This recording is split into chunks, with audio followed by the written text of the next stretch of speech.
Okay, g'day, mate. 40 here. Let's turn things over to Tucker Carlson. Let's see what the Tuck has to say. Jesse Waters on Fox, now outdrawing, getting better ratings than Tucker Carlson.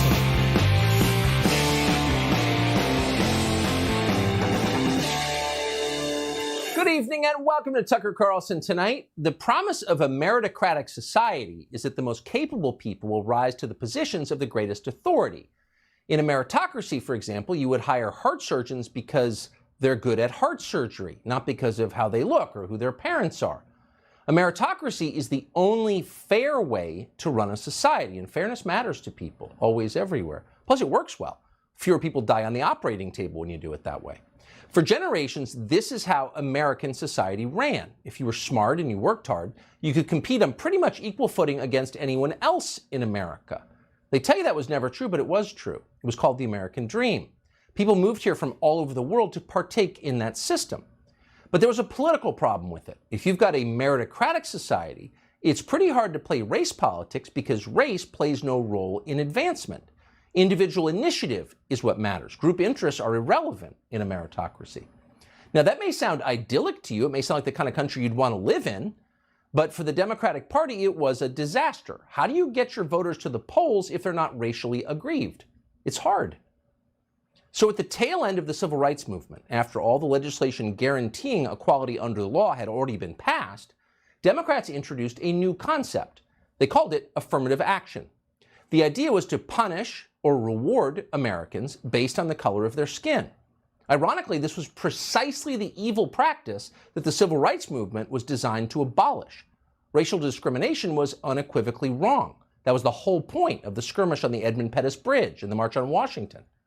Oh, but no, said Democrats, slyly repainting the slogans on the barn. Actually, racial discrimination can be good. It all depends on who's being discriminated against. That was their argument. That is still their argument more than 50 years later. But even now, after all of this time, most people, if you explain it clearly, don't really buy it. Wait, I can't have a job or get into college or get a federal contract because I was born with the wrong skin color? That sounds wrong. And of course, they're right. Affirmative action is wrong. It's totally immoral. It's completely unfair. And now, for the first time in years, the Democratic Party is being forced to defend it in public. The Supreme Court is now considering a case about affirmative action in college admissions, at Harvard specifically. Because they understand that their power depends on maintaining the racial spoil system they created, Democrats are defending the indefensible with maximum ferocity. Unfortunately for them, it's not that easy to do. Affirmative action is not only the very definition of racism, it's also highly embarrassing in its particulars. The closer you get to it, the more embarrassing it is.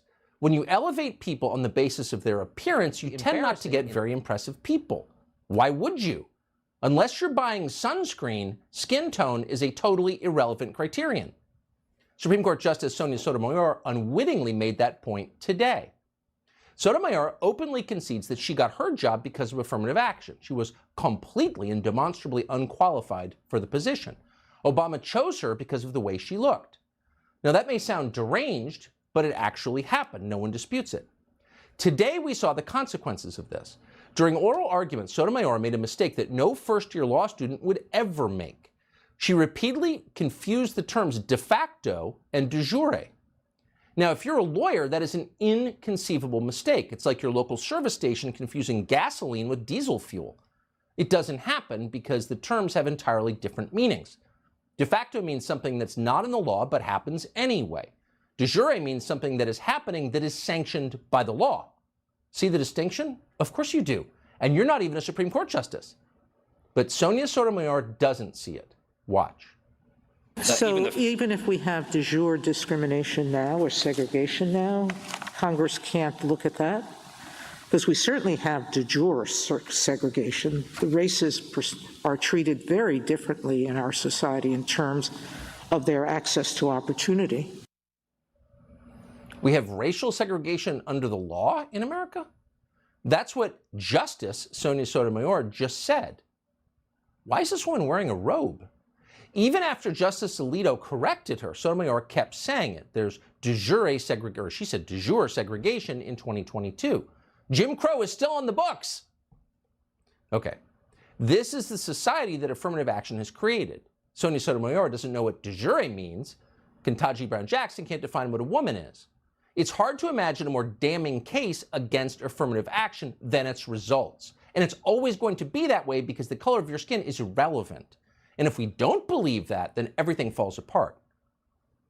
So as the arguments went on, the case against affirmative action somehow got stronger.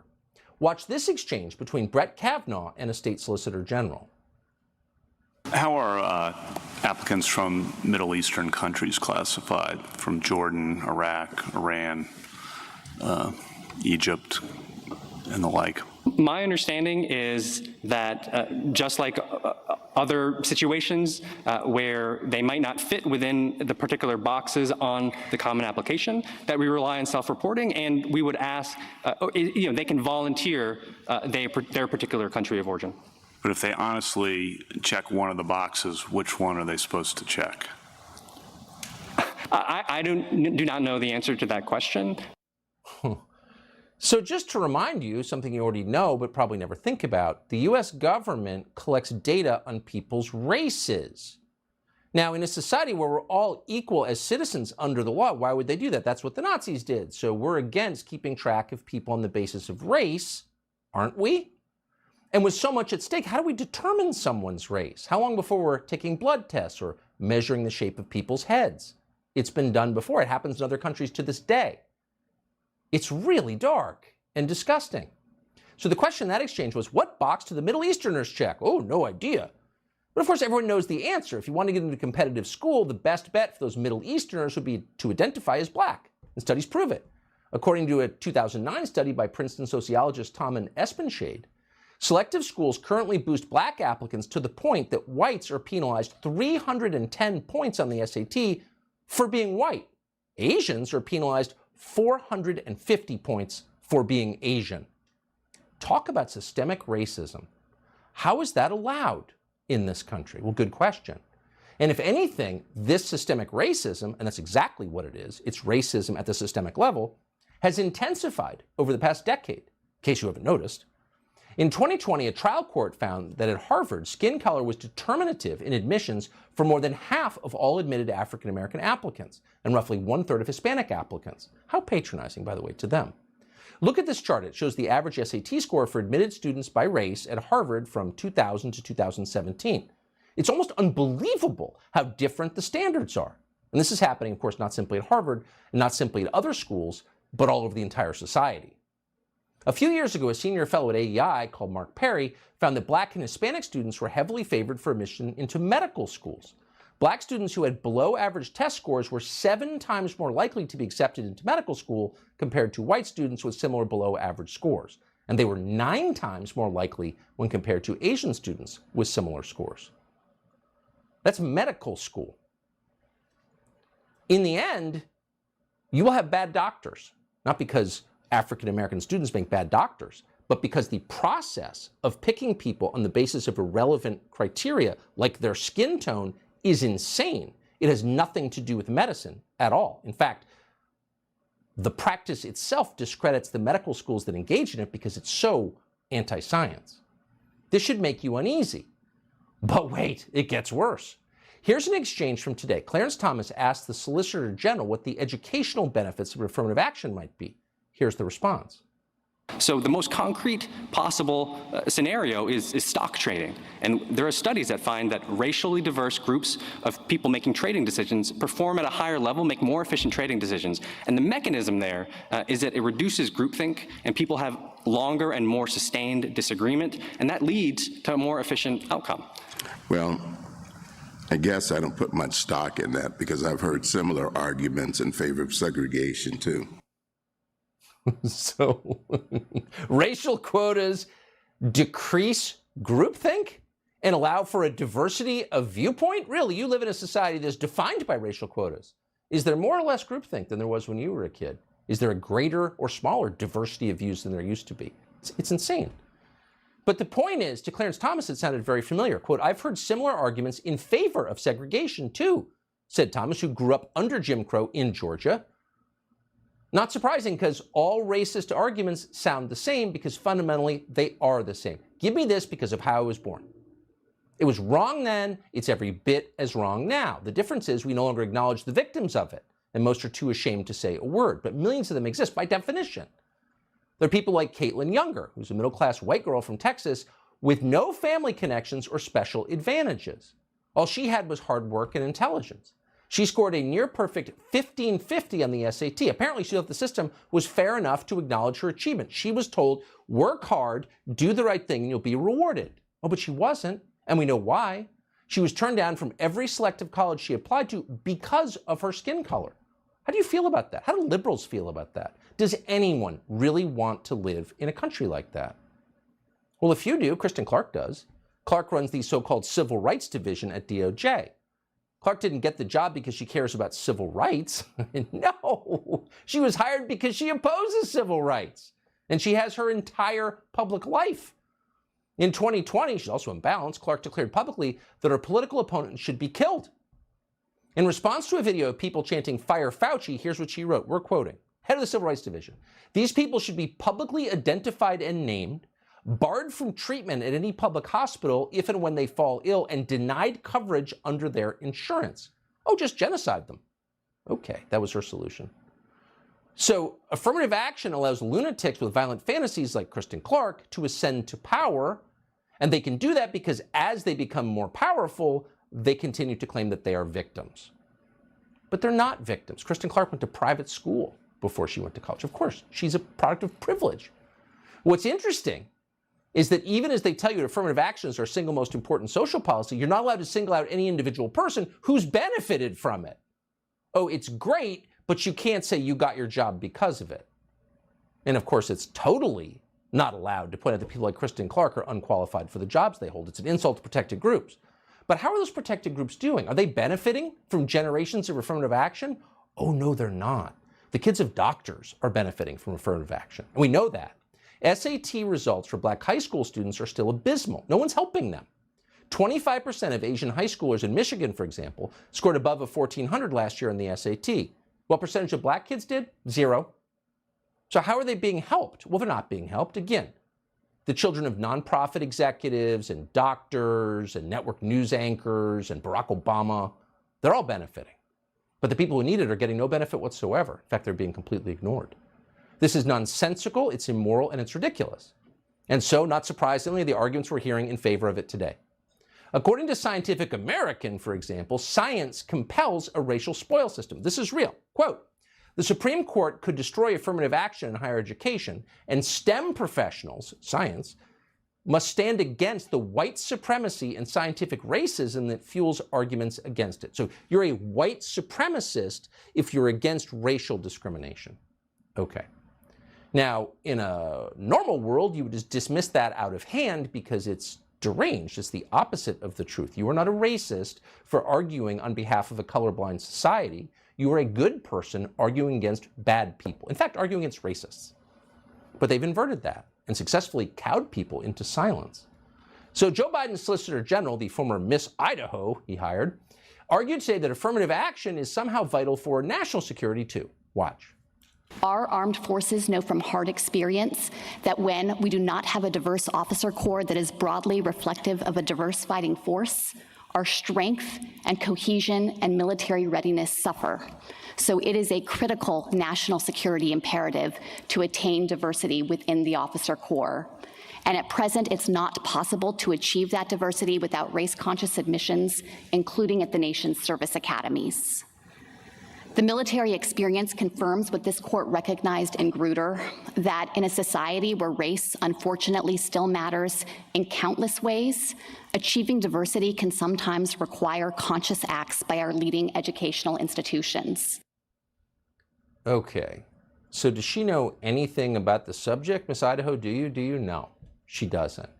The U.S. military was the single most impressive institution in American life for generations precisely because it was meritocratic, because people advanced on the basis of individual effort and not on the basis of group interest. It has been completely corrupted in the most recent generation, and that corruption has accelerated under Joe Biden. And the result of that, well, the Army is now dramatically short of its recruitment goal because nobody, no normal person of any color wants to join a rigged system. That's the truth. They've wrecked the military with this mind poison, which is evil. It was evil when it was practiced in the South 60 years ago, and it's evil now.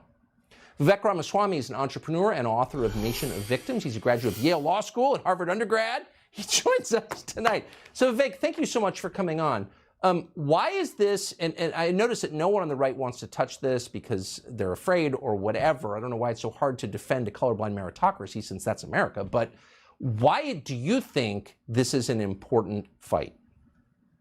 Look, it's important for so many reasons, but the first of them, even from my own experiences at some of those elite institutions, Tucker, is that affirmative action simply does not work to even help the very people it's supposed to help. Because if it did help those people, then you wouldn't need to apply it to the same groups to get into boarding school, who then need to be the exact same groups who benefit from it and getting into college, who then need to benefit from the exact same thing getting into graduate school, who are then the exact same groups who benefit from it in the professional workforce. If it was working, you wouldn't need it at every step of the cascade.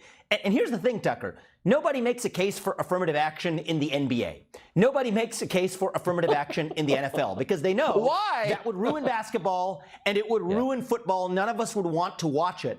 Why do we think it's any different when it comes to science or engineering? And I will tell you from my experience in the classroom or otherwise, I think that that's exactly what's happening in our culture is we have an assault on meritocracy and an assault on excellence. And I think that's an assault on the American soul. We need to put the merit back in America. It's probably why most legal immigrants actually legally come to this country. It's why my parents came here. And we're at risk of losing it unless we end affirmative action, which I think the Supreme Court has an opportunity to do right now.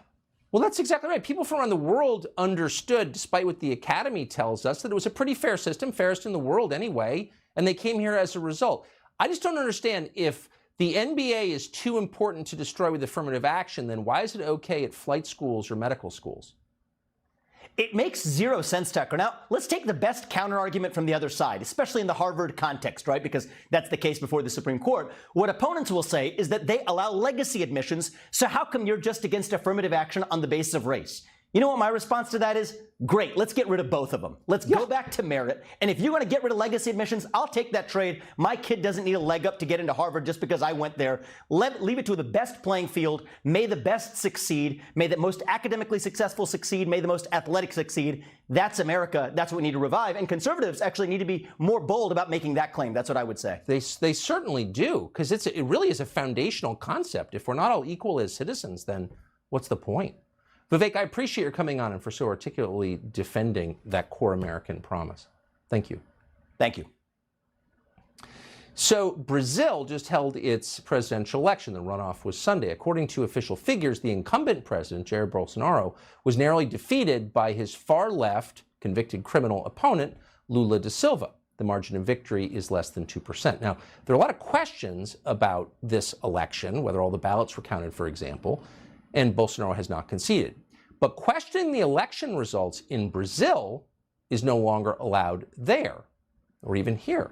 YouTube has just announced it will censor any posts that raise doubts about the vote total. In a statement, YouTube told us they have, quote, expanded our existing election integrity policy to prohibit content advancing false claims that widespread fraud, errors, or glitches occurred in the 2022 Brazil presidential election. Well, wait a second. The election is still ongoing. The incumbent has not conceded. How do you know the claims are, quote, false? Well, of course you don't. You are taking sides and using censorship to cement the results in place. This is propaganda. YouTube is interfering in a democratic election in a sovereign nation. How is that allowed? Well, there are also reports tonight that several Bolsonaro's supporters had been murdered in the streets. The footage is online. Obviously, all this is a major threat to democracy. But as of now, the Biden administration has not said a word about any of it. Why is that exactly? And why can't we know? Why can't an American citizen watch whatever he or she wants to? And why is YouTube trying to affect the outcome of a presidential election in a supposed democracy? Someone should ask them. Well, the midterm elections are, well, let's see, a week from today. We thought we'd talk to our favorite physician to assess the health of one of the candidates. John Fetterman is running for Senate in Pennsylvania. We'll talk to him next. Also, Joe Biden has completely given up control of the United States, southern portions to the Mexican drug cartels. We've just documented this for an upcoming episode of Tucker Carlson Originals, which premieres on Thursday. We'll show you some of it. Okay, so just imagine we had YouTube in the year 2000 election. So Bush is ahead by 580 votes in Florida. I'd like to see that the next day YouTube prohibits any questioning of George W. Bush's victory in the 2020 election.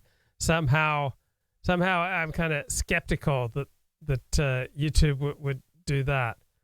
Okay, I'll send an invite here to Dooovid in a second. Meanwhile, let's listen to some Amy Wax talking to Richard Hanino. You know, they're just to live in fear. I mean, I feel guilty. If why I are they afraid of women? Why are they? I asked the same question. Why are we afraid of Black students?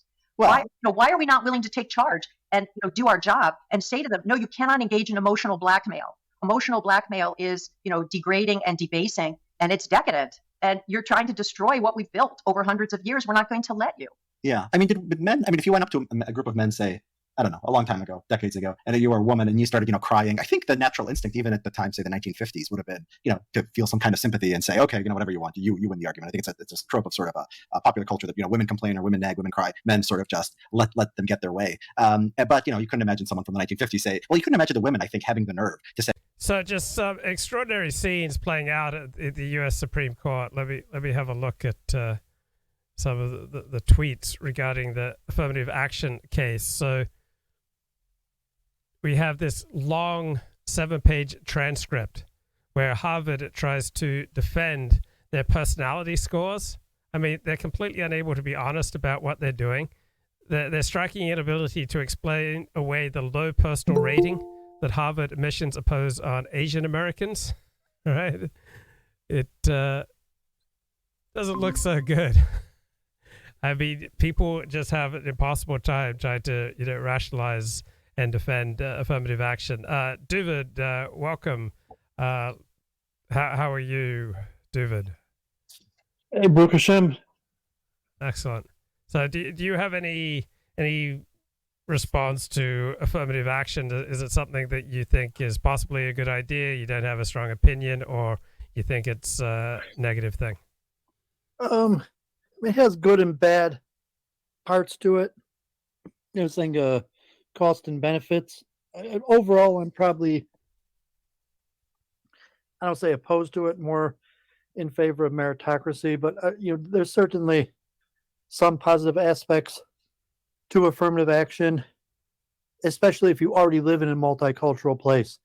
If you're pushing against immigration and you're more trying to keep the European character of the U.S., but if you're already on board with multiculturalism, I think affirmative action, comes as part of the package.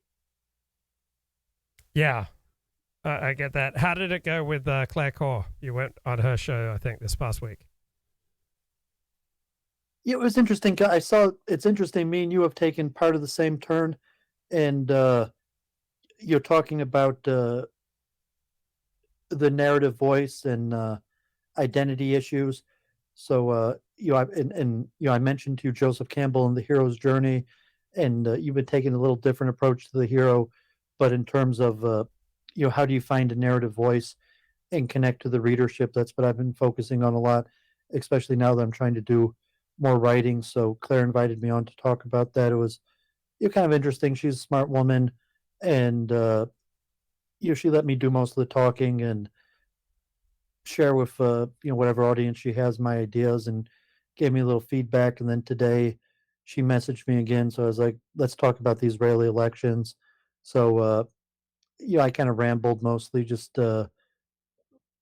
giving backdrop, explaining how the Israeli political system works, who are all these parties, what happened in the last few years to what happened today. Yeah, and what are your thoughts on the Israeli elections? Yeah, man. I guess I'm kind of neutral. I'm pretty unsure. I still, I feel like I don't have that much of a dog in it, but I was following it, and it seems like Netanyahu's likely to get back into power, and he was able to boost a new right-wing Kahanist party that, God forbid, is the most successful it's ever been, the replacement of like Naftali Bennett. And I wouldn't be surprised if this has staying power, if they're projected 14 seats like Naftali Bennett, the various settler parties that in the current global political climate, it could be that Kahanism is good for right-wing Israel, especially teaming up with Arabs. If they're teaming up with Arab nations and, leadership through strength, respect through, God forbid, the willingness to use violence, that, most American Jews, it's horrid just to think about that. But in terms of Israel's a different place, and it may be in their best interest, and that they were able to oust the Russians, the Netanyahu bloc. Now, almost the whole. What do you mean, though, that Kahanist teaming up with Arabs? I mean, isn't the whole thing of Kahanism getting rid of the Arabs?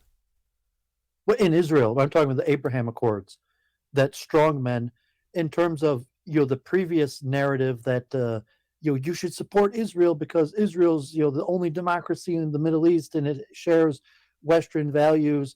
And we're helping spread democracy in a dark neighborhood, to saying like, no, Israel's in the Middle East and we're going to act like we're in the Middle East and have like a totalitarian government. So I don't mean with the Palestinians, God forbid, what it would mean that Israel will deal with, God forbid, an extremely strong hand against the Palestinians, but it will have allies among Arab nations like Saudi Arabia, possibly United Arab Emirates, maybe Egypt, in terms that they also are totalitarian governments that crack down with an extremely strong hand against their opposition. So you don't see that it might tip Israel into chaos and ruin Israel's improving relations with other Middle Eastern nations such as Saudi Arabia? I'm not sure. God forbid. I mean, you don't see what I'm saying, that there is like a pan-Arab strategy, and Palestinians are Arabs, but at the same time, there could be consensus among elites that okay, like you turn a blind eye to my human rights abuses, and I'll turn a blind eye to your human rights abuses, and that it's going to be in the best interest of Turkey, Saudi Arabia, and the Arab neighbors to have this kind of unspoken agreement to turn a blind eye to each other's human rights abuses. Yeah, that makes sense. Let me have a look here at an article in the New York Times. Okay, security training group asks Elon Musk to rid Twitter of anti-Semitism. So an organization that helps secure Jewish facilities across North America says Twitter has an anti-Semitism problem, asked its new owner to fix it. And this is a group that provides security at all sorts of different Jewish organizations. And they say you can't have a digital town square if a significant part of the population feels that they're going to get lynched in it. And I don't think you can operate a platform where people can share their views if you're going to be intimidated by how this or that group is going to feel. So this to me is not a strong argument. You can't have a digital town square if a significant part of the population feels they're going to get lynched in it. I think any Jew who is scared to death that they're going to get lynched in America today, the odds are 99.99% that they are delusional. I mean, Jews have never been safer than they are in America today, with a few exceptions in some Jews who have to go into urban areas. Right, there's been a massive increase, in particular in black crime, but overall, I think Jews are in an incredibly safe and blessed position in the United States. So this idea that a large number of Jews fear they're going to get lynched because of some mean tweets strikes me as absurd. Any thoughts? Yeah, I mean, God forbid that's the direction of U.S. media. Like you are, I mean, perhaps where you're up in your standards of your media coverage with your Paul Pelosi coverage, but just the narrative to frame it that the reason why what happened to Paul Pelosi was exclusively due to the allowance of right-wing free speech. And, so that's the narrative that the media is going for. And, God forbid, I think that's false, and it's probably going to fail and have pushback. And the problem for Jews is we're small people, and even though we're largely quite popular, there's a significant amount of people who don't like us, and there's a lot more people who don't like us than there are of us. So, like, if the ADL statistics were always even at the all-time low, and of Northern Europeans who exhibit the lowest anti-Semitism of basically any people, still has about 10% of them that don't like us and would probably support punitive action, like us being kicked out of the country. That's millions of people, tens of millions of Americans. So if you have a public square that allows for anti-Semitism, for every Jew, there's going to be 5-10 people that don't like us. And so you could just say that's the price of being a Jew, that's the price of getting ahead in America. I don't mind free speech. But I mean, I think we've talked about this quite often in the past, like the Anglo norms of individualism, that they don't want to censor other people. And if you give them an ultimatum, like they might like their Jewish friends and they might disapprove of their minority that doesn't like us. But if you give an ultimatum that that they have to disavow and disassociate themselves from their anti-Semitic friends, they might choose their anti-Semitic friend over the Jews. So it puts us in a big predicament. And I could see why the Jews are going to keep on pushing for this censorship strategy, because it's scary to be a Jew. It's scary to put yourself out there and realize that there's so many people who dislike us and would even be open about it. But I mean, generally, I favor the free speech and think that we could thrive in that environment. And you have to allow anti-Semitism to have free speech. Anti-Semites have to be able to share their opinions and their conspiracy theories, and even try to convince larger parts of society to turn against us. And then you, like Elon Musk said, just as long as they enforce the law, as long as if you steal from me or you physically attack me, the law is going to protect me. That should be enough. And I think we talked about that also, like in Russia, or there's a lot of totalitarian places where Jews are safer, in terms of like Russia and Eastern Europe, where anti-Semitism is common. A lot of leading officials are open anti-Semites, but law enforcement is very good. And if you attack a Jew, you're going to be caught and prosecuted, as opposed to the West, where Jews are very popular, and among the elites, anti-Semitism is very small. But if you attack a Jew physically or commit a crime against a Jew, you're likely to get away with it.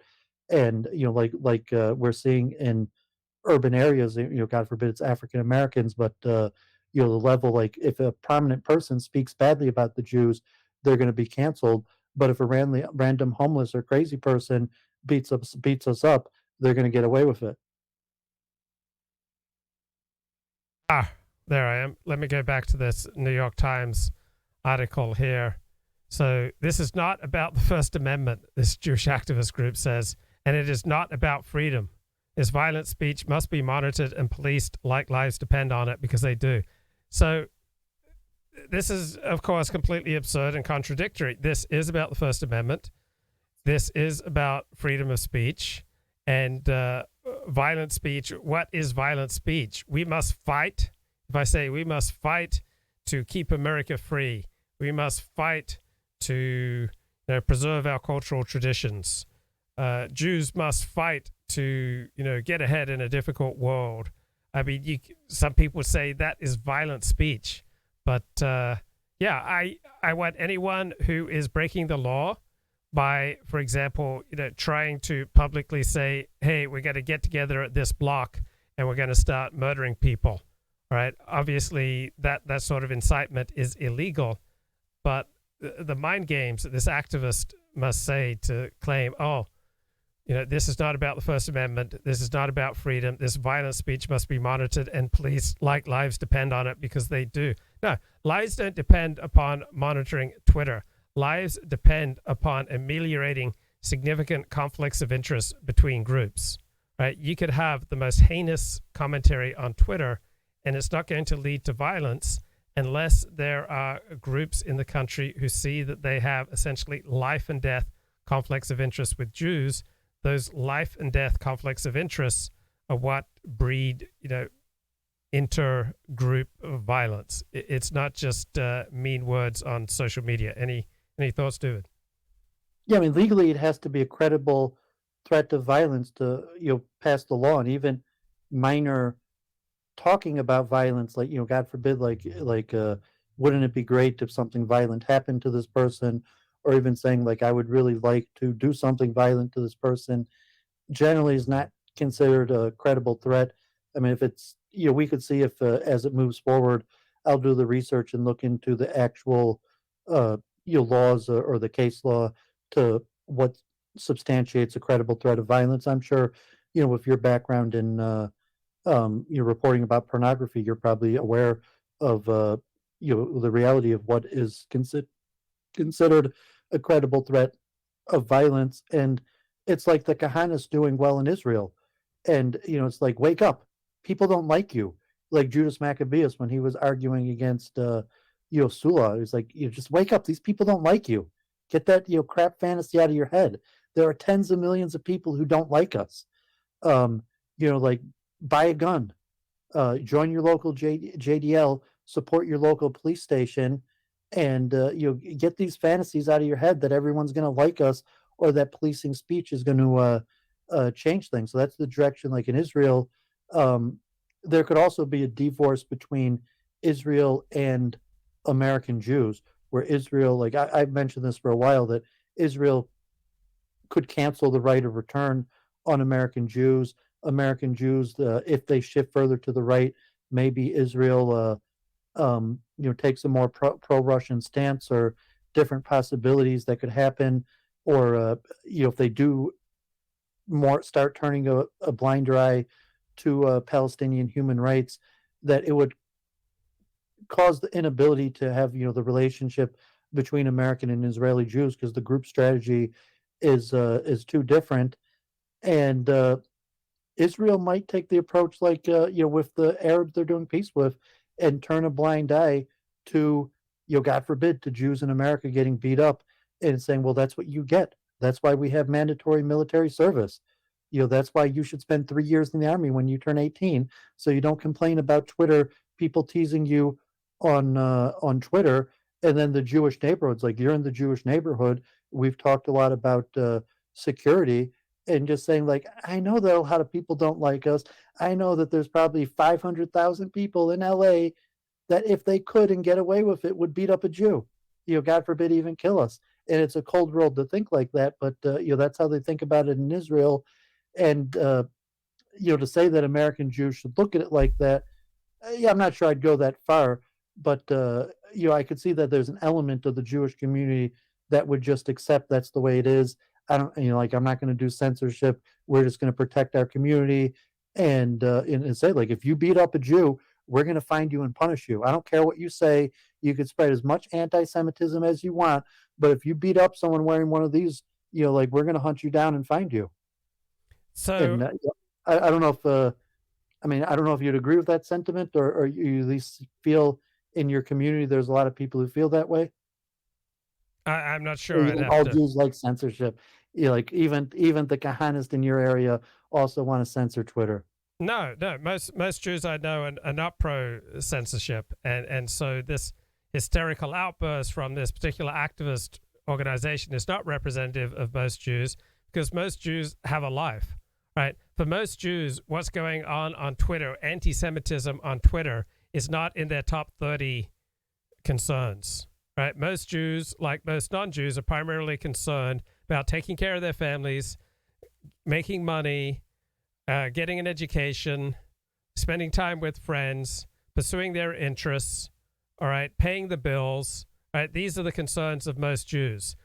Anti-Semitism on Twitter is the concern of professional activist Jews who don't really have Judaism, right? Jews who are busy with Judaism are not particularly concerned about anti-Semitism on Twitter. There's no mitzvah in Judaism to fight anti-Semitism.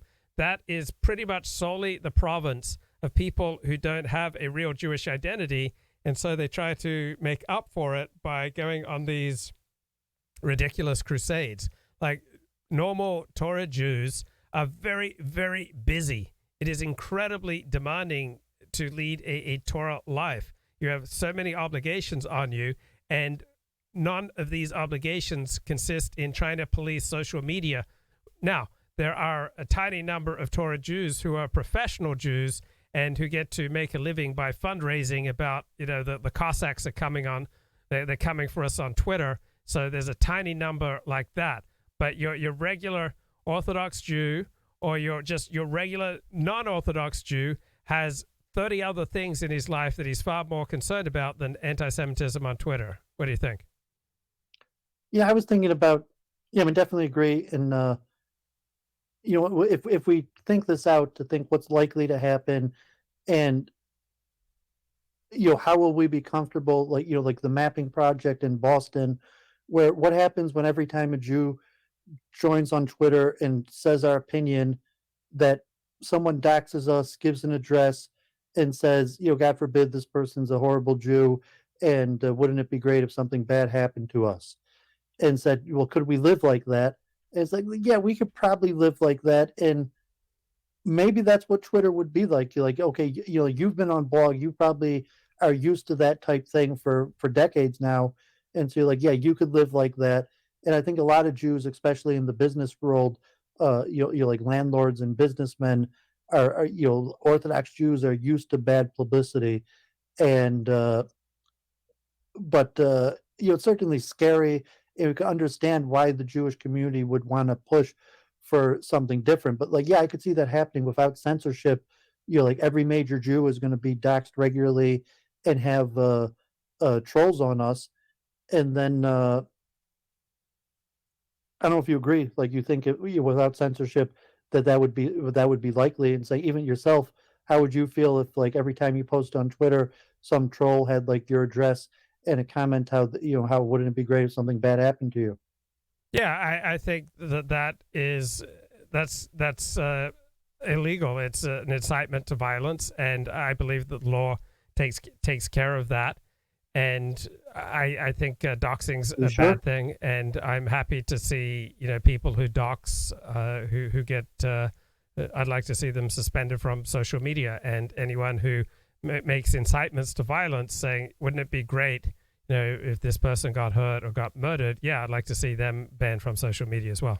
I don't think that's illegal, though. I think that's protected, that it has to be a credible threat to violence, and doxing is not a crime. So I purposely said that point, because if it's just the legality of free speech, you are allowed to say things in that sense, like I would be happy if something bad happened to this person.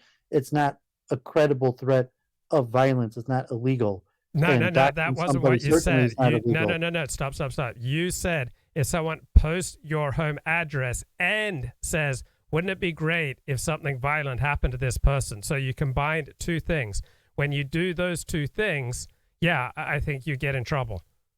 Well, I don't mean the same person, but I'm saying you're on Twitter, you have a bunch of followers. It would likely be different people who did it, or it might be the same person under different counts. But I'm saying it would be likely that both of those would appear, that you would be doxxed, and maybe not the same person. If the same person did it, maybe that would be a credible threat, but but both would happen to us.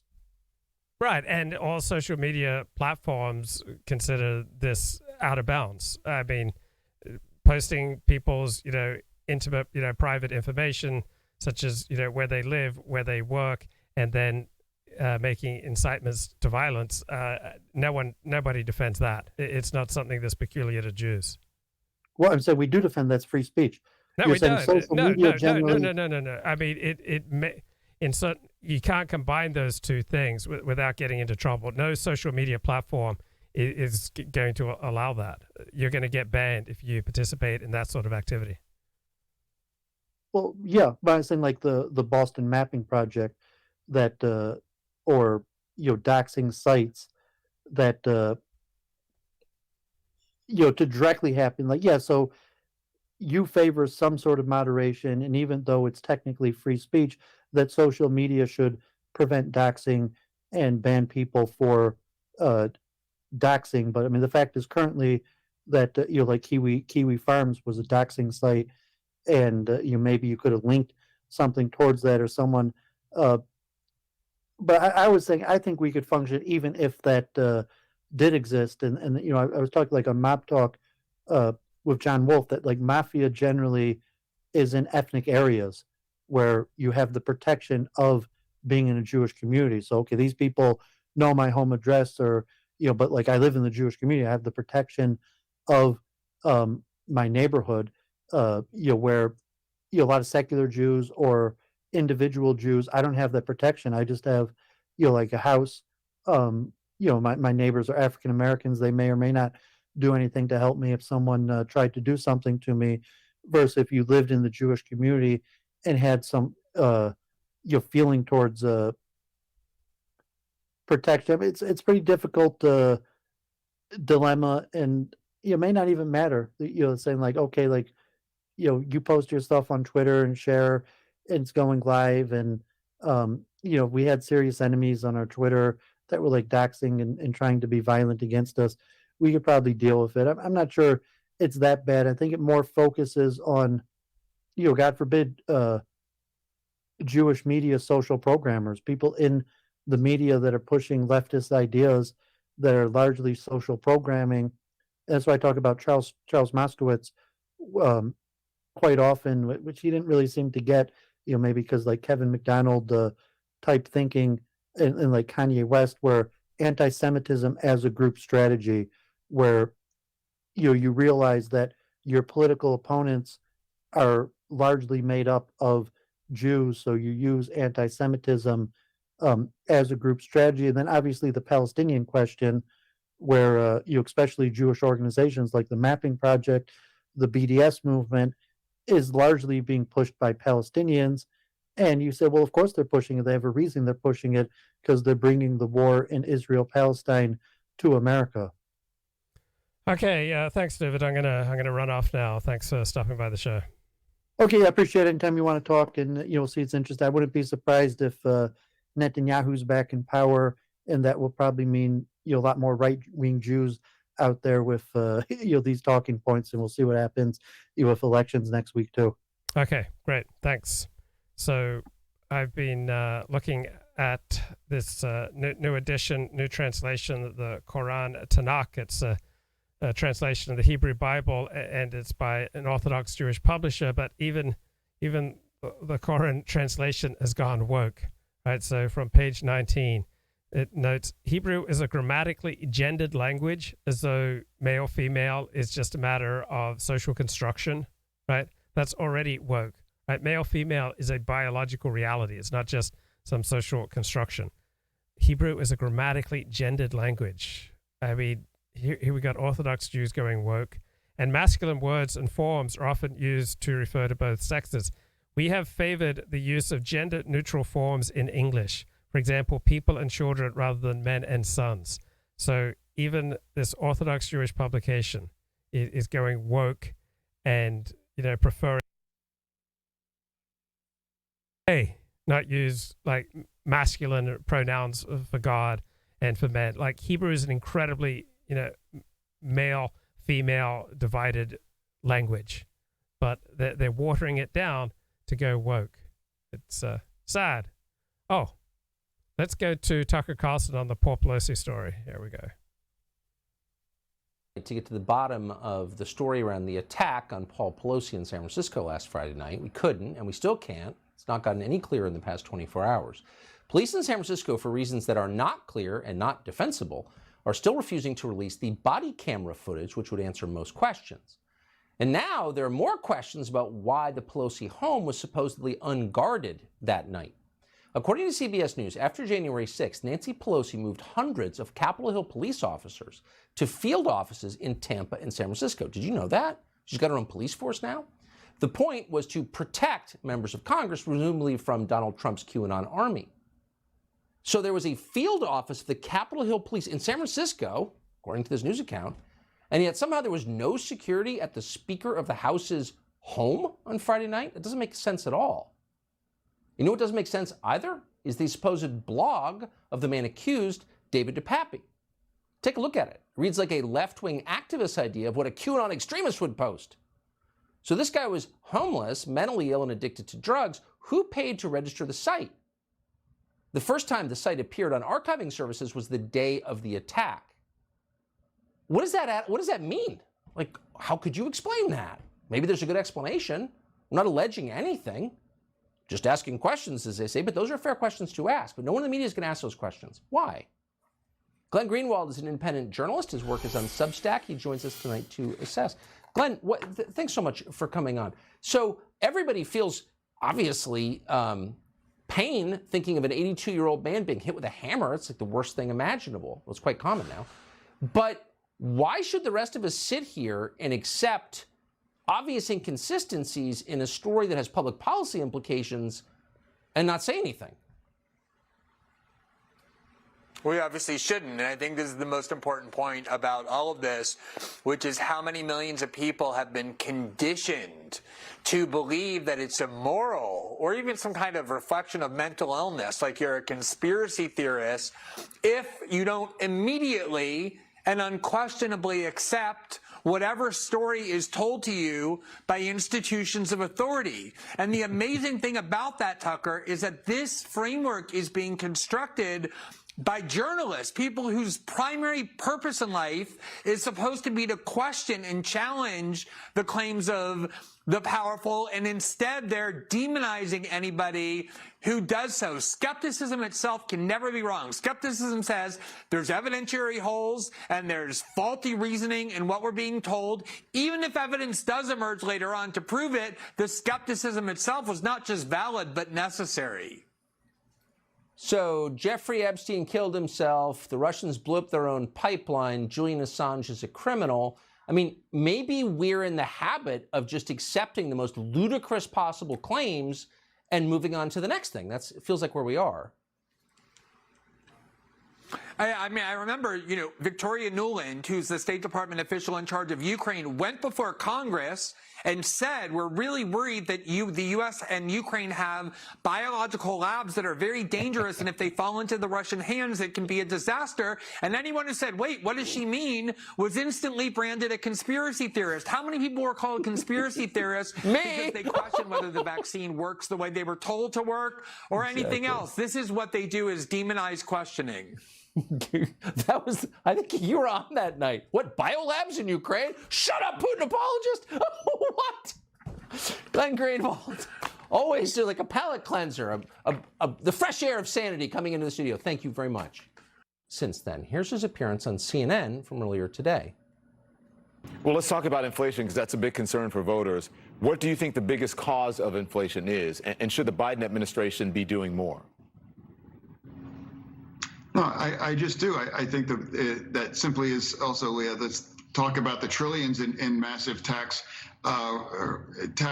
cuts to the corporate tax structure as well. True. Trillions of dollars that have added to the deficit, and now they still want to support those as well. True. I think in terms of being very serious about addressing inflation is making sure that those rates are brought back into a line with what they should have been, where they're able to fight the deficit. How can his wife allow that? The lust for power really is the original sin. We're still not allowed to see John Fetterman's medical records, though you can kind of figure what's in there. But to assess his condition, we're joined by our top doctor, Dr. Mark Siegel.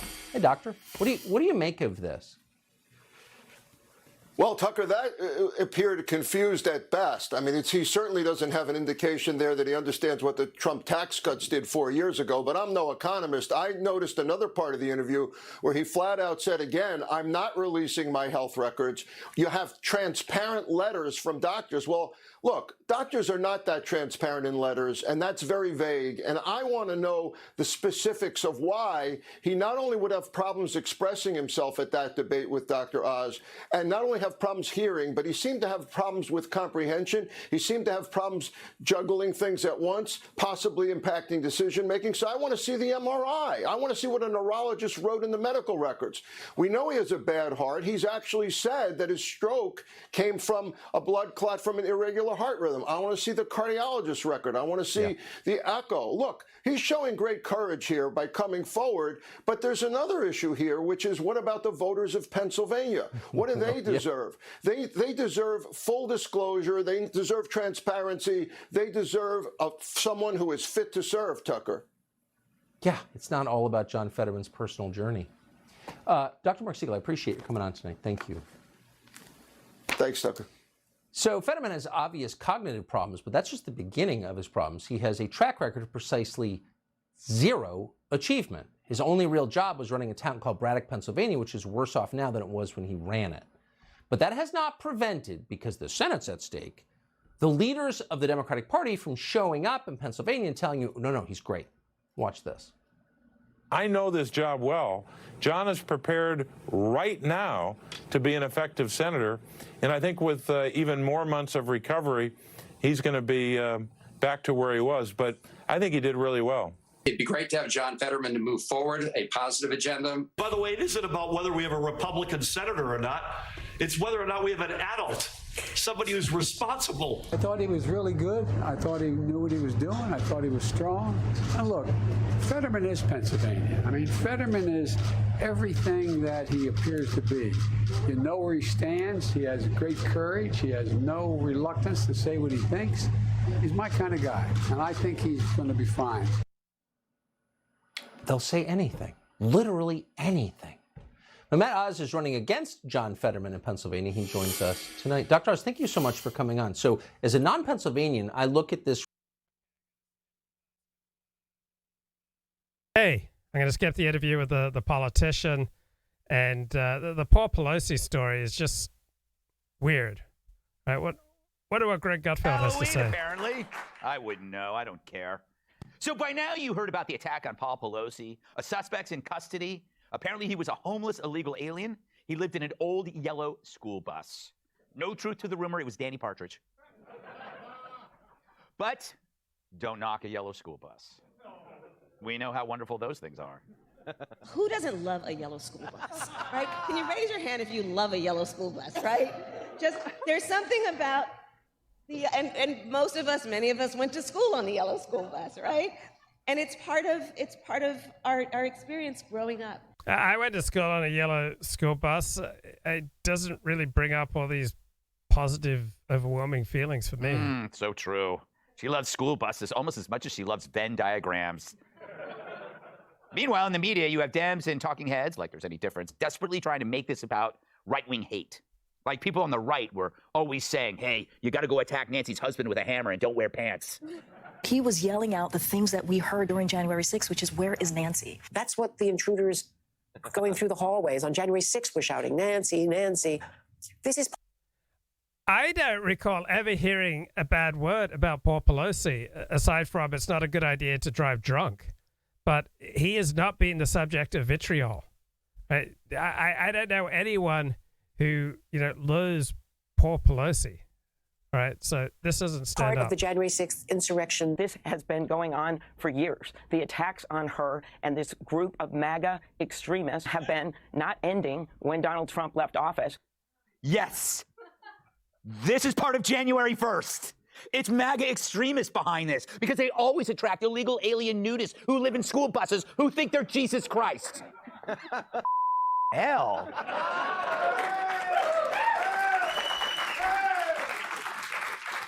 Of course, the media can't be dumb enough to blame this on campaign ads, right? Looking at your candidates, Republican candidates have spent more than $116 million on ads that mention Speaker Pelosi by name in this cycle. If this is about the issues, why don't you make it about the issues? Why not depersonalize it? In this moment, we are 8 days out. Don't you think this needs to change? Why not pull some of these ads? Why not just delete your tweet? Why not delete your brain? Oh, you should stop the ads just 8 days out. How? What a coincidence. Wait. Does this apply to Democrats and their ire at Donald Trump? All right. How many ads did they make against Donald Trump? How many times they invoked how bad Donald Trump is? I don't recall the media saying that Democrats should stop attacking Donald Trump because it will just fuel violence. That you would use this for that suggestion. Do these people think before they say anything? Margaret, when will CBS depersonalize their content? Maybe start with young Sheldon. Whatever that is. I don't know what that is. Or how about Colbert, who's done nothing but say uncivil stuff about Republicans? How many attacks did he cause? But see, I would never suggest that because I'm not a idiot. All right. I'm sorry. I haven't had a lot of sleep. I got a puppy and I'm not awake. But the people freaking out, of course, never did so after Scalise got shot, Brett Kavanaugh was almost assassinated, Lee Zeldin was attacked, a Trump supporter was run down and murdered. And remember how many jokes were made about Rand Paul getting his ribs broken? Ha, ha, ha. Those attacks disappeared, just like Jon Stewart and phone cards. Yeah, it's the Republicans that they call Nazis who are causing a lack of civility. But I get it, anything for an election. And the Dems are losing, which means some might have to get real jobs, and Democrats hate jobs. But remember, never let a crisis go to waste, even if it's someone's dented skull. That's why even with COVID, the Dems are forgiving student loans. See, nothing is ever connected. So in Australia, there was a newspaper that was advocating getting vaccines, and this was a newspaper with a large number of Indigenous Australians, a large number of Aborigines in the area. I think it was in the Northern Territory. And they said, come on, Aborigines, we're talking about getting a jab, not getting a job. You don't have to fear getting a jab. It's not like that heinous thing where you go get a job. Okay, I wonder what's going on. I better check out a little bit of Hannity here. And the critical midterms, you got it, are 7 days away, and we begin with good news tonight for the GOP, along with an important warning to all voters across the country. That's coming. But first, the good news. In a shock to many Democrats, General Don Bolduc has now taken a 1-point lead over the incumbent Maggie Hassan in New Hampshire's Senate race. This would be a huge Republican pickup. Now, General Bolduc, by the way, 2 Purple Hearts, 5 Bronze Stars. He and Governor Sununu will be on the show together on Thursday night. In the state of Washington, Republican Tiffany Smiley is now in a dead heat. It's an even race with Patty Murray, according to Trafalgar and another poll that just broke moments ago. And in Michigan's governor's race, get this. Tudor Dixon, she will join us in a moment. She has now taken a lead over Gretchen Whitmer. Out in Arizona, Kari Lake is up big. Blake Masters is in a statistical tie with Mark Kelly. However, we have big news up from Arizona tonight. In what is a huge boost for Blake Masters, the third-party Libertarian candidate just dropped out of the race, and he endorsed Blake Masters for the Senate. Polls had the Libertarian candidate, Mark Victor, polling at 6 points. In other words, that's another 6 anti-Mark Kelly points likely to go to Blake Masters, or at least a majority of them. And that now heavily favors Blake Masters for a pickup with Republicans in Arizona. Meanwhile, we have more good news in Pennsylvania. Dr. Oz is up following Fetterman's disastrous debate performance. But if you're in Pennsylvania, you need to be careful. Democrats are now dumping tens and tens and tens of millions of dollars in one smear ad after another on Dr. Oz in this last week of the campaign. They are desperate to get that guy in the hoodie, the guy that never worked a day in his life, the trust fund brat that wants legalized heroin injection sites paid for by taxpayers, no restrictions on abortion, a moratorium on fracking, wants to release convicted murderers. Anyway, that race shouldn't be close, but Okay, so Laponia says that for a professional broadcaster, Hannity sucks at speaking. So have you looked at Roger Ailes' book on communication? The way that he would test whether or not someone would be a good professional broadcaster is he'd watch them with the sound off, bro. So to get the full Sean Hannity effect, you need to watch with the sound off. It is, so pay attention in Pennsylvania. Herschel Walker continues to outpoll radical Raphael Warnock in Georgia. That race also remains close. And perhaps the biggest political news comes out of the deep, deep blue state of New York, where Republican Lee Zeldin is now officially taken the lead in a brand new poll by Trafalgar. That's Robert Cahaley's group.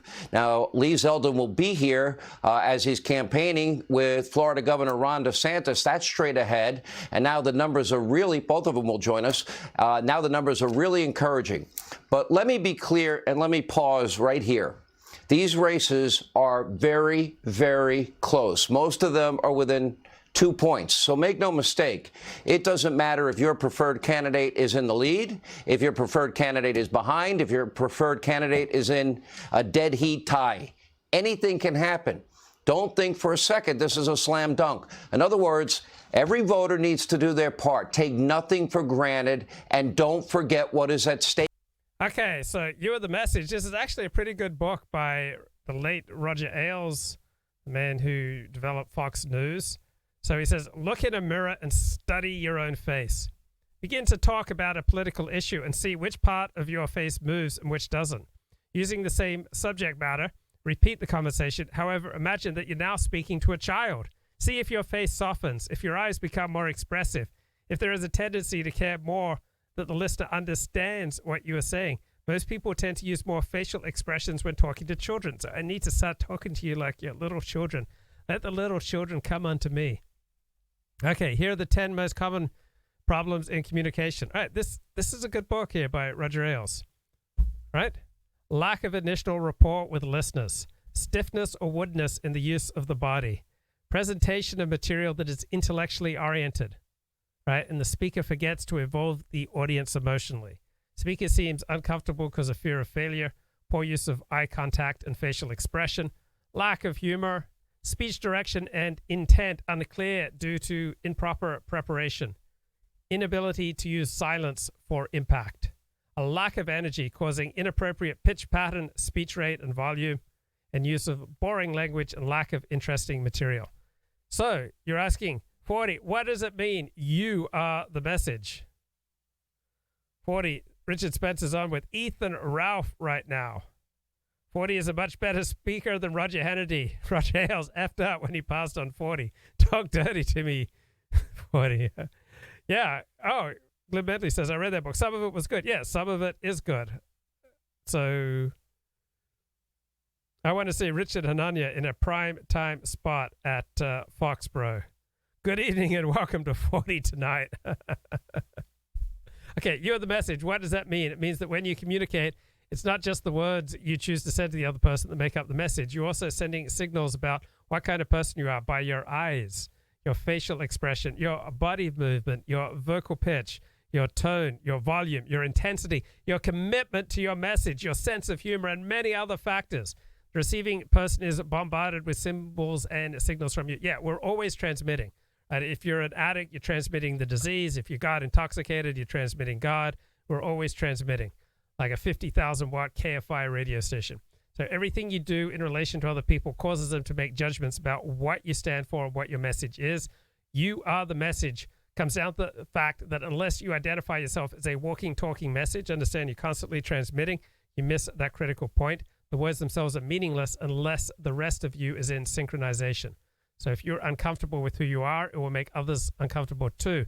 So I was talking to a fellow sex addict the other day, and I was saying that the most important part of recovery is becoming comfortable with yourself. So if you did shameful things in the past, you need to be able to talk to someone about them and to relay honestly what you did without getting all tensed up, without your voice, croaking in shame, without you getting a shame attack, your face blushing red. You need to be able to talk about everything you've done so that you are at ease with yourself. Right? That's the best way to minimize the chances of having your life disrupted by addiction. So generally speaking, people with secure attachment patterns, meaning people who move towards people who treat them well and who are good for them, and people who naturally move away from people who treat them badly, and people who have a positive image of themselves, right? Secure attachment. these people are the least likely to be stuck with addictions. On the other hand, people like me and the way I was raised with insecure attachment patterns where I just obsess over relationships that are important to me, or avoidant attachment patterns where you feel like just any kind of attachment is just way too scary. You just prefer to be on your own. Well, that creates a vast hole that addictions kind of rush to fill in. So over the past few years, I've learned to become increasingly comfortable with myself by, attending the appropriate 12-step meetings. 5 to 10, 15 minutes of daily meditation has helped. Getting in a routine. I'm someone who needs routine. Chaos is not good for me. So I have a disciplined routine, and that helps me achieve a comfort level. Having money in the bank, regular money coming in, greatly helps comfort level. Having good relations with my family, friends, wider community, neighbors, acquaintances, right? Getting along with people, having the best possible relations with everybody that I interact with, that does a tremendous amount towards my feeling of comfort. Developing my health, working out, getting decent sleep, getting plenty of exercise, eating right, stuff like that. And then noticing what makes me agitated and journaling about it and working it through. So the more comfortable I am, the less likely I am to fall prey to, ridiculous addiction. So I used to try to soothe my anxiety by pursuing sex, by pursuing pornography, by attention seeking, by, going to extremes in politics and religion. But if I could just calm down, then I tend to make better decisions. Luke recommends Alexander technique for the face. No, Alexander technique is a holistic technique. Right? The Alexander technique is a way for noticing how you react to a stimulus and whether your reaction serves you. So many people react to a stimulus by their head, jutting forward, tipping back, compressing the neck. One shoulder tends to be, higher than the other. One hip is going to be rotated forward, wrenching the whole back. People carry all sorts of unnecessary tension around the eyes, around the lips, and around the forehead. Like, look at this beautiful forehead. Do you see my forehead crinkling right now? Do you see all sorts of unnecessary tension around my eyes? Do you see waves of tension just radiating from my lips? I'm a man who is at ease in the world. I'm at ease with me. I'm at ease with you. I'm at ease with this beautiful community that we're creating. And so that radiates from my face. Facial Alexander techniques, disgusting but effective. Well, here's a basic Alexander. Let go of everything that you think you know. So notice I took that in. I let go of everything that I think I know. I have moved from a state of judgment. When I do live streams, I'm frequently in a state of judgment. And now I'm just in a state of awareness. I'm just observing what's going on around me, and I don't need to judge it. When I do that, my face relaxes, the neck and the back unlock, the breathing comes easier. Like I get more width and more length as I let go of that unnecessary tension. And so the Alexander technique is a way of noticing how you react to a stimuli and then learning how to let go of those responses that don't serve you. We tend to build up body armoring, particularly as we get older, right? Body armoring are these unnecessary tension patterns. So if you can learn to notice what your unnecessary tension patterns are, then start to release them, you will feel more at ease in the world. Other people will have more comfort with you because you are more comfortable with yourself. You'll be less compulsive, less driven. You'll make better decisions. You'll be calm. All right, so it's dangerous for an addicted personality to be struggling, right? If you have a tendency towards addiction, you want to minimize how much struggle you do. And when you do struggle, you want it to be in like an appropriate venue, such as you're struggling to lift a weight, or you're struggling with a workout, or you're struggling to learn Latin, right? You don't want to be going through the day struggling, because you will be much more likely to relapse. It's like, oh, I've done good. I just deserve to feel good right now. Let me check out some pornography. So Roger Ailes says he would travel to various cities to evaluate TV talk show hosts. He would spend time with them, but before meeting the first time, he'd check into a hotel, watch their programs on TV, and with the sound turned off for 5 to 10 minutes. So if there was nothing happening on the screen in the way the host looked or moved that made me interested enough to stand up and turn the sound up, then I knew the host was not a great TV performer. So Roger Ailes would watch the screen for interesting expressions on people's faces, sudden movement, laughter, or whatever it made me say, hey, I wonder what's going on here. I want to reach over and turn the sound up. So the less unnecessary layering of muscular tension you have, the more alive you'll be to the movement. And so one of the possible downsides of the Alexander technique is you become much more transparent. So when I do this show, I read your comments. You can read literally the comments on the left side of the screen, but you can also read the effect of the comments on my face.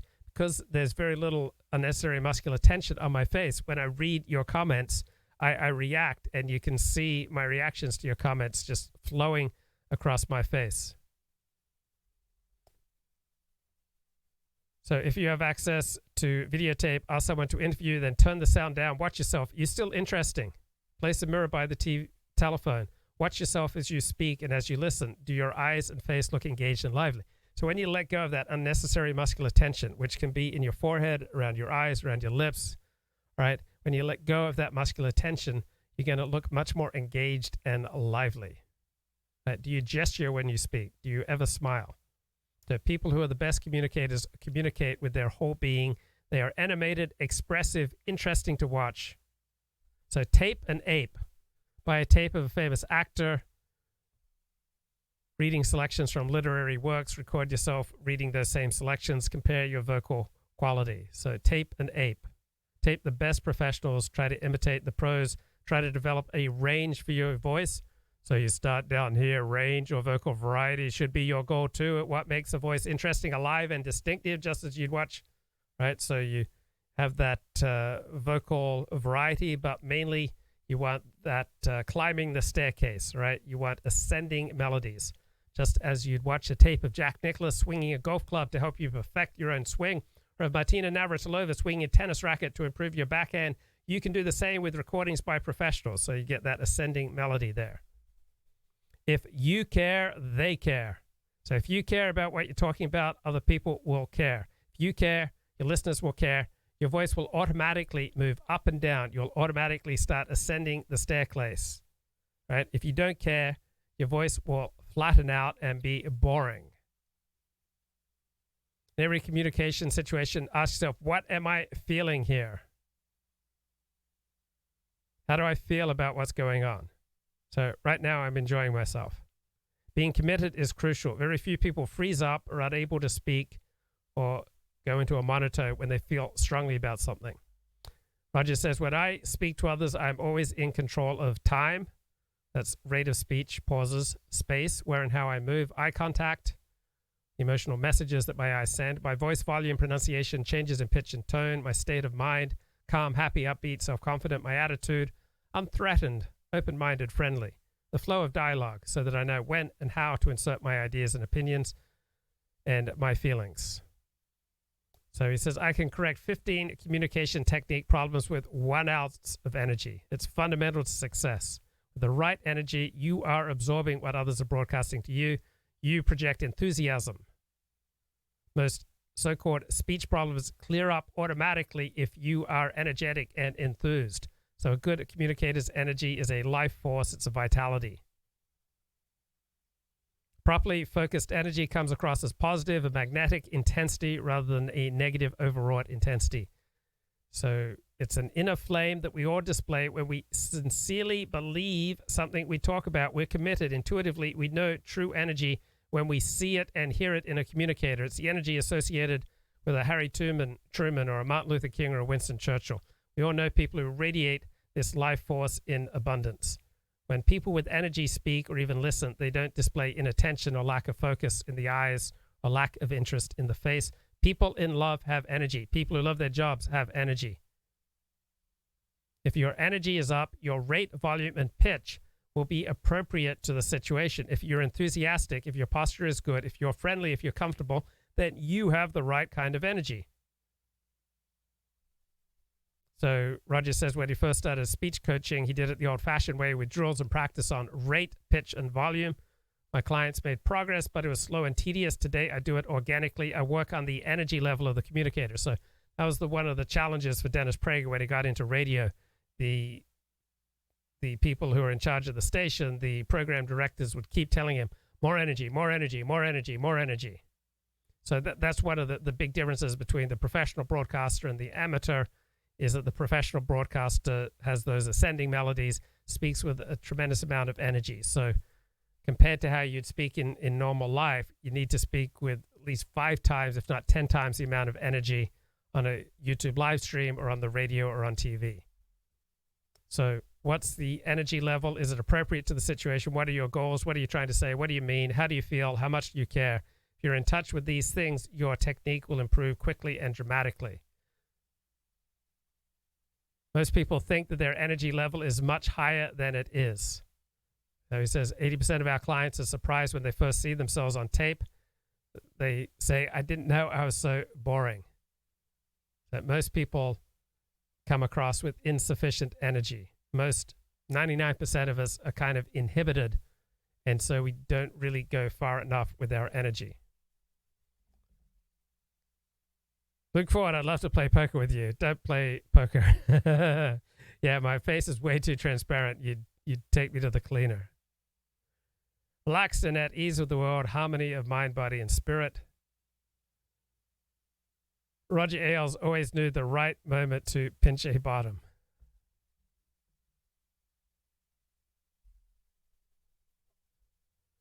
Because I've never known of a person being fired because he refused to talk to the press.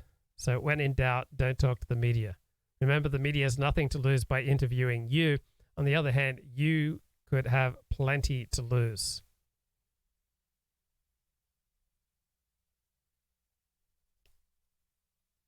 Okay, let's go back to Greg Gutfeld. It's just exploited. But even without an election, they'd probably do the same damn thing. They cherry pick the psycho's political positions to pretend he's conservative, you know, like Liz Cheney used to do.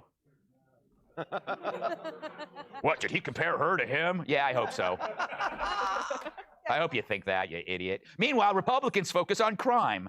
Home invasions are up, as are murders, rapes, and robberies, and in places where politicians advocated defunding the cops.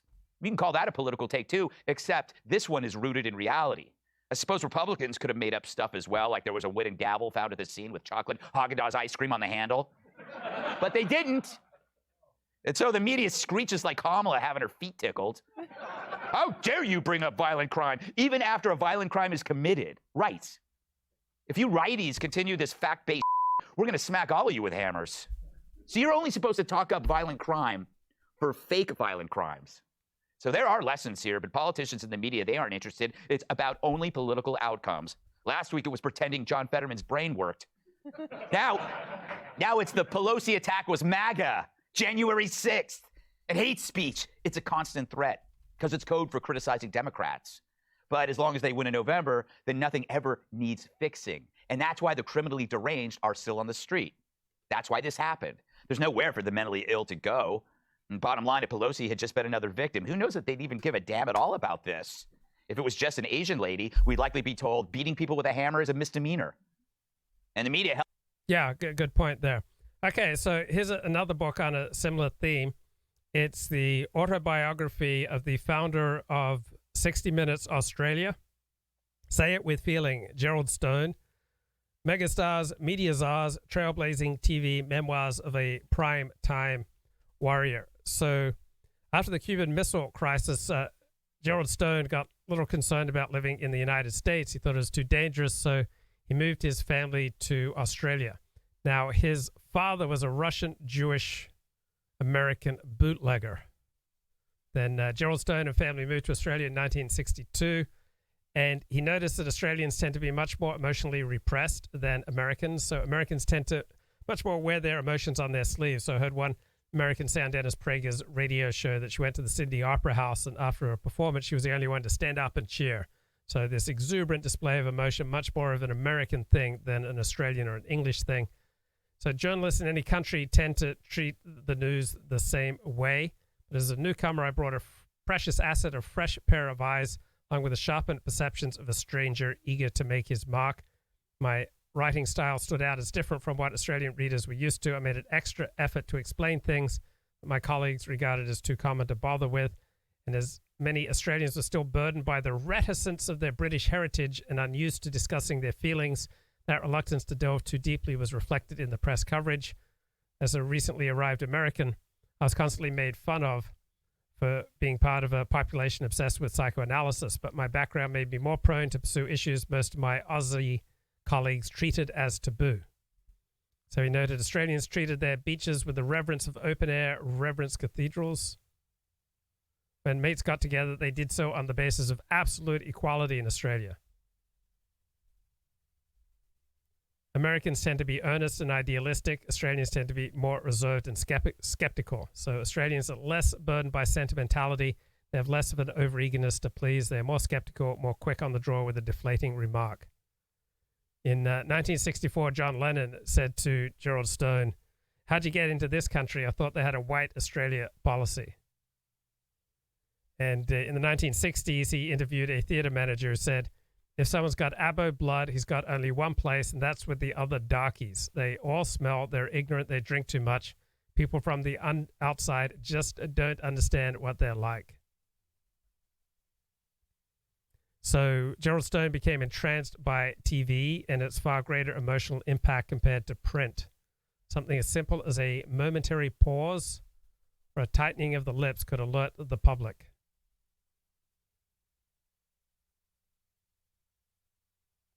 So he met David Frost. He noted he was as charming and charismatic in person as he came across on screen, but not for a moment longer than he needed to be. The veins in his temple were as easy to read as a stopwatch, flashing purple to let you know precisely to the second when your time with him was over. And it was back to business for him, moving on to devote himself to another one of perhaps a dozen other projects. So he was the quintessential TV personality. Skilled performer trained to communicate with his viewers at every level, not just through the words he chose, but the varying rhythm and pitch of his intonation. More than with voice alone, he spoke with his eyes, the tilt of his head, his every expression and gesture.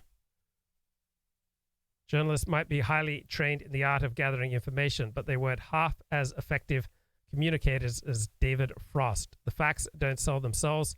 Take someone willing and able to use every trick in the trade to get their message across, to say it with feeling. So Gerald Stone hired his TV reporters at 60 Minutes Australia, wanted them to be as warm and animated in their delivery as they might be at a lively dinner party with close friends.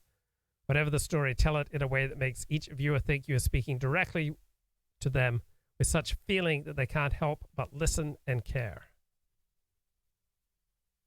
So TV stardom is the ability to come across as the kind of natural, friendly person anyone could easily relate to. So Stone says Australians tend to take life less seriously than Americans, much less prone to hold strong views on personal choice issues such as sexuality, morality, religion. All right, let's get a little bit more here from Greg Gutfeld. Helps by amplifying the fake origin to avoid the real one, which is the mental health crisis, which goes ignored like Joy Behar's sex strike. Their California's state logo should be a bear in a straitjacket. And with all the homeless in campus, their new state motto should be the Golden Shower State. Their state bird, a $1.7 million toilet. I know it's not a bird, but they don't have a state appliance. So the suspect was a homeless psychotic, like tens of thousands on the streets. And they're a danger to you, but now also to politicians' spouses. The things that happened to everyone else finally happened to someone who matters, the husband of the speaker. He's not a cop, a retiree, or a student. He's rich and powerful. And if they throw the book at the suspect, they sure as hell better do the same for every other felon. Because this is a crime and it's time for punishment, and not just for the important victims, but for everyone. But with Dems, will they care? The perp already served a purpose. He gave Biden something to talk about between lying about gas prices and lying that he was raised by Puerto Ricans. So a mentally deranged, drug-abused, naked nutbag finds his way into the Pelosi home, and the media stops at one talking point, which is their idea of investigative reporting. But like so many crime victims, Paul and Nancy may never be the same. Maybe it's time to move to Florida. Let's welcome tonight's guest.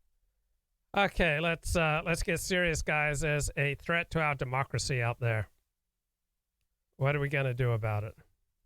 Marco Rubio was suspending Jeb Bush dropped out, ending his dream The of last becoming viable president. Republican opponent, Ted Cruz. Voters have a right to know. No, you're the liar. You're the lying guy up here.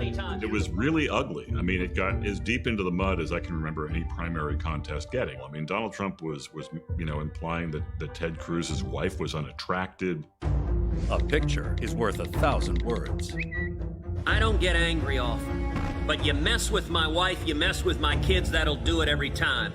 Donald, you're a sniveling coward, and leave Heidi the hell alone.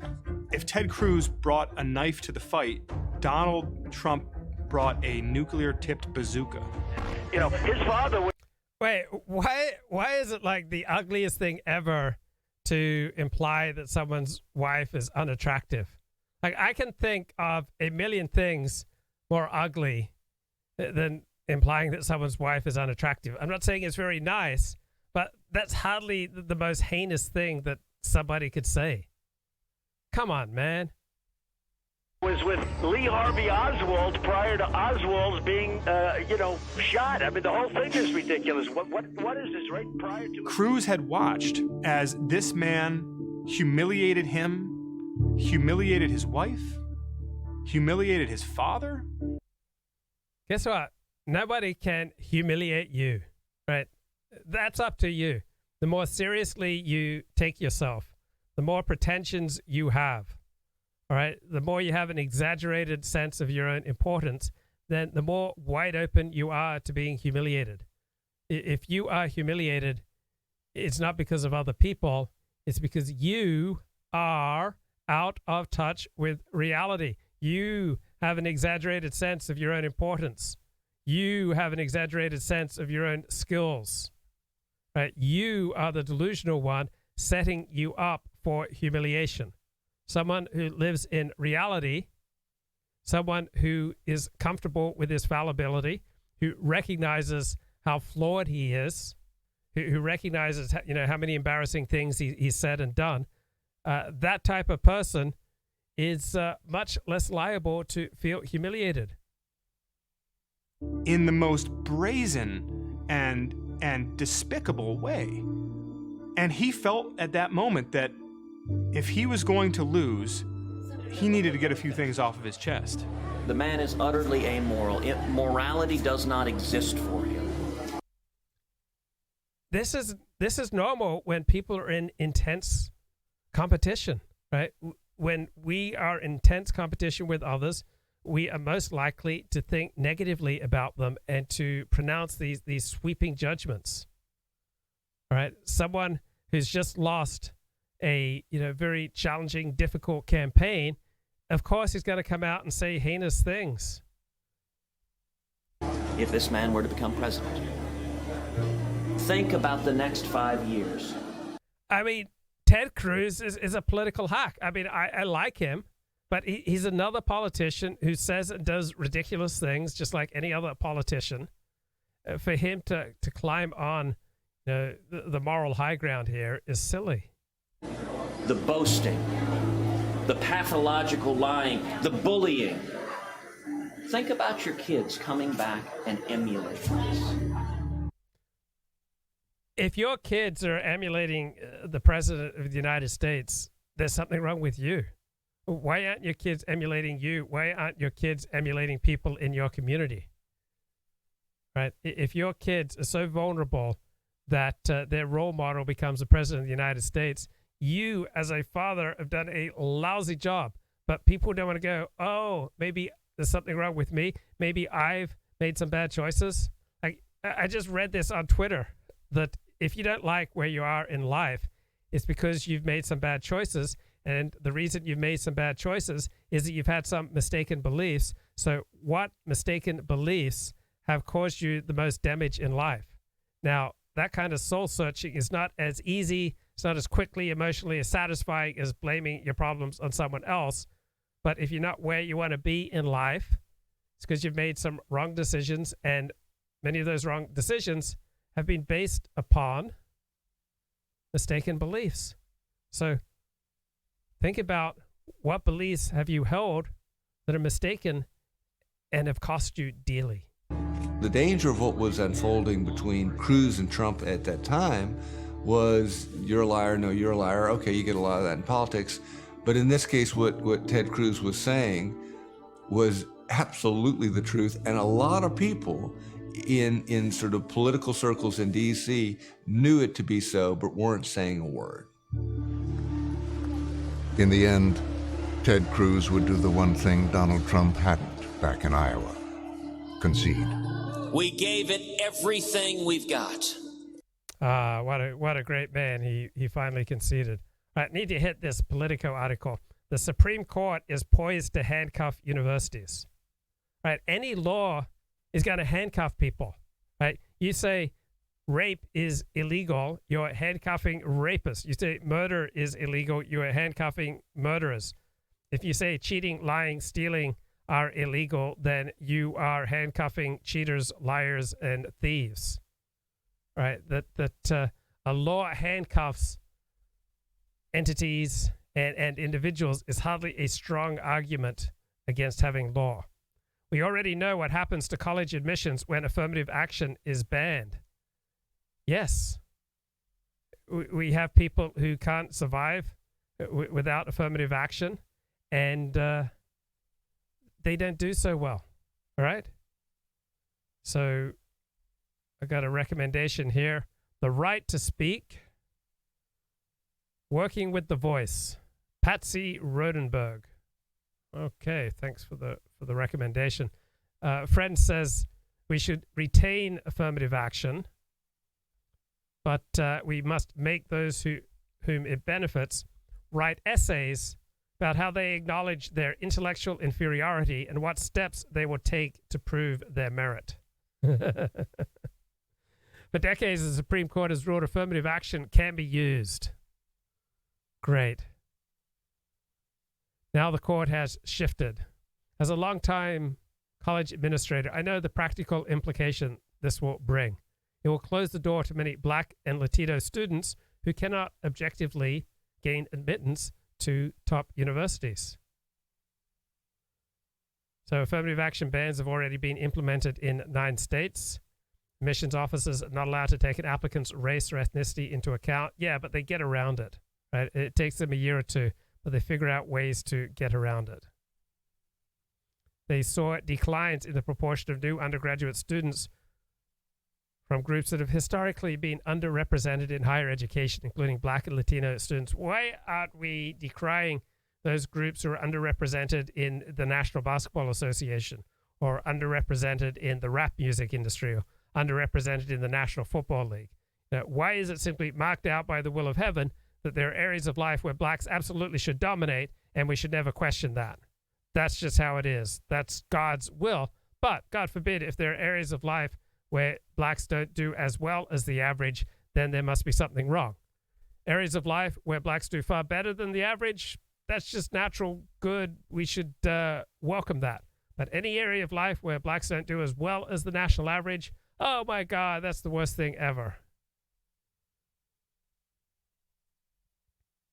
So this new law is just going to handcuff universities, just going to crush them. So sad that a law is going to restrict things people do. Well, you know what? Who else gets crushed if you don't stop affirmative action? Right?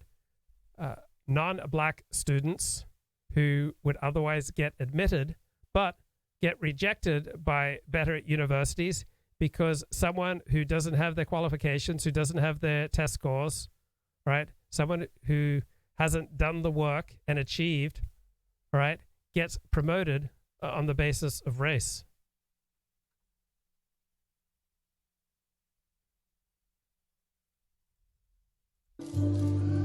But the voters chose another path. We are suspending our campaign. Ted Cruz was an object lesson in what the Trump movement could do, even to a fairly reputable, rock-ribbed conservative like Ted Cruz. You saw Trump. Guess what? There are social movements in the world. Sometimes you're up, sometimes you're down, right? You need to pay attention to what's going on around you.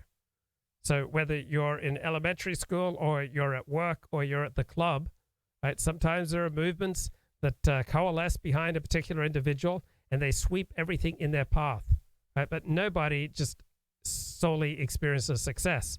Even these unstoppable movements and individuals eventually experience failure and humiliation. This is just part of life. This is just how things work out. These are just basic social dynamics. Sweep Cruz onto the sidelines. That was a lesson for the entire party. You know, if that could happen to Ted Cruz, that could happen to anyone.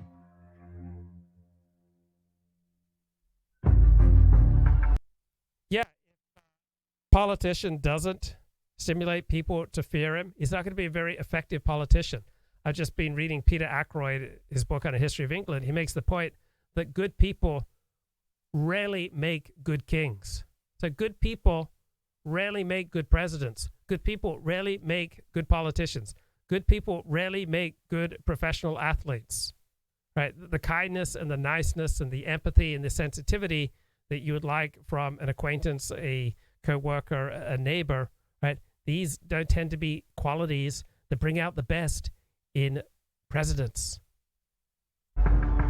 Presumptive GOP presidential nominee Donald Trump is celebrating Donald fresh Trump wins. is promising to make a big effort to unify the GOP over his presumptive nomination. Can the candidate who lives by slash and burn calm Republican jitters to the more... As the presumptive nominee arrived in Washington, Trump meeting with Republican lawmakers on Capitol Hill today. Closed-door meetings with the Republican lawmakers. the Republican establishment faced a decision. He'll try to reassure some members of Congress. Republicans had a crossroads. So before Donald Trump, I don't know, do you remember the despair that I felt as a Republican in 2014, 2015, prior to Trump? Right? The Republican Party was on a highway to hell. The Republican Party was on a road to nowhere. Right? They faced the prospect of humiliation and loss. There seemed to be absolutely no way that a Republican could defeat Hillary Clinton. Then Donald Trump comes along and shows them a path out of the wilderness, shows them a way forward, right? Gives them a political platform of fair trade and immigration reduction, populism in essence, shows the Republican Party a way forward so that they can win and not become irrelevant. And he wasn't always very nice when he pointed out the path forward, but there are a lot of times in life where I've received, insights, guidance from people who weren't being very nice, but they were saying what I needed to hear. Donald Trump was saying what Americans needed to hear, what Republicans in particular needed to hear, and that he said these things in a not very nice way is of tertiary importance compared to the path forward that he showed for the country and for the party. In 2016, you can win power, but it's going to be with this person who has said all of these different things over the years that are offensive, who has a spotty record on business and politics. You can win power. Oh, so as opposed to, other politicians who don't have a spotty record? Donald Trump's record is not, more heinous than other people who've risen to president of the United States. It's more vulgar. Yeah, Donald Trump has been more vulgar than other presidents. Big deal. Power, but it comes at this cost. Senate Leader Mitch McConnell and Speaker of the House Paul Ryan were both deeply skeptical, even as they publicly endorsed Trump. In 2016, there were countless Republicans who were very, very nervous about what a Trump presidency would mean for the country and for the party. There was a lot of concern. One phone call would help change that. Mike Pence gets the phone call late one night. The familiar voice of Donald Trump. That doesn't change it. I mean, this idea that, selecting Mike Pence as vice president and that all these fears, concerns, skepticism, right, just went away because he chose Mike Pence, that's nonsense. Trump saying, Mike, it's going to be great. It's going to be amazing. And Pence says, I don't know if there's a question in there, but if there is, the answer is yes. Then they laugh and he goes on to join the ticket. Donald Trump making it official that Indiana Governor Mike Pence will be his running mate. The fact that Mike Pence joined the ticket implicitly said that if I can tolerate this man, so can you. Or he lent his credibility in evangelical Christian circles.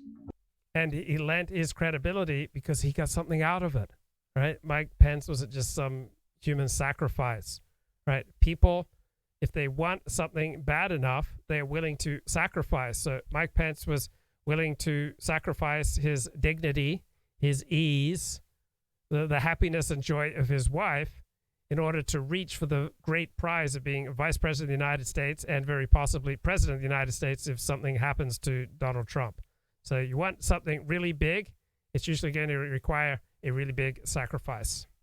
That's it. Bye-bye.